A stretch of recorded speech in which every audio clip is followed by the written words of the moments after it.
From the very beginning, Justin Trudeau knew Canada's relationship with Donald Trump would be a challenge.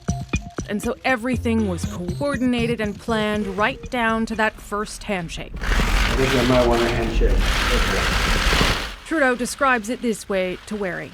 There wasn't a huge strategy around it. It was just, okay, this might be a thing, so let's make sure it's not a thing.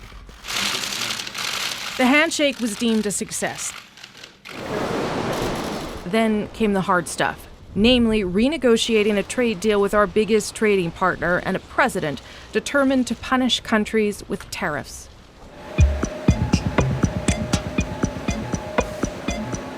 The U.S. administration was already musing about imposing steel and aluminum tariffs back in the spring of 2017. There is no relationship between any two countries in the world quite as close and as integrated as Canada and the United States. So when Trudeau meets Trump at the G7 in Italy, he decides to raise it directly. Trump responds immediately, telling his top economic advisor, Gary Cohn, to make sure Canada was not on the list.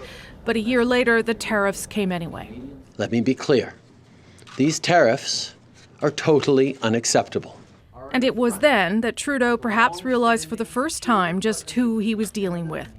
He describes it as a turning point, telling Wherry, Trump has moved into a place where whatever he says I need to take with a grain of salt, regardless of the handshake and the commitment and the look in the eye.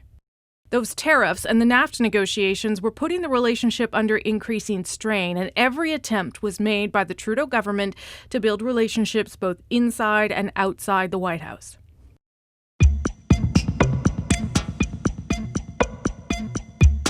In the midst of this, Trump made his first and so far only trip to Canada for the G7. Trudeau viewed his job as chair was to hold the meeting together.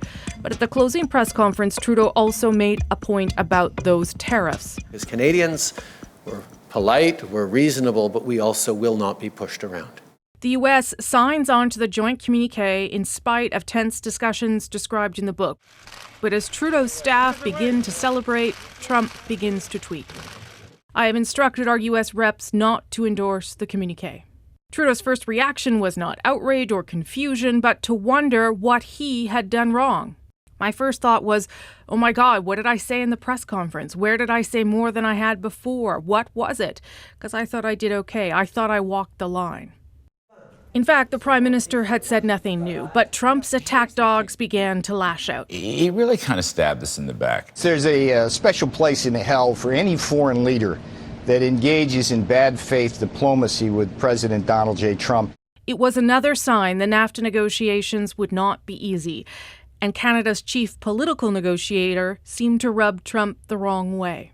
We're very unhappy with the negotiations and the negotiating style of Canada. We don't like their representative very much.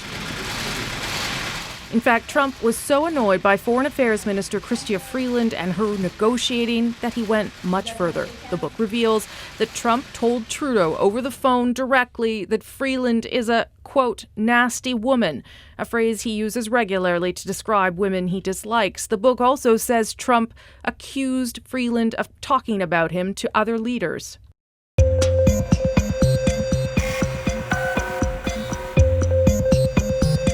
That final push to clinch a deal, Wherry reveals, came in part because of the strong relationship forged between the president's son-in-law, Jared Kushner, and the Prime Minister's chief of staff, Katie Telford. It was a state of play document Kushner requested and Telford delivered near the end of September that showed both parties were closer than they thought. So close that as the deadline closed in, they finally reached a deal. We have a great relationship. He's a good man. He's done a good job, and he loves the people of Canada. The government knew this meant they could finally pay attention to other things that needed it. More on those other things tomorrow.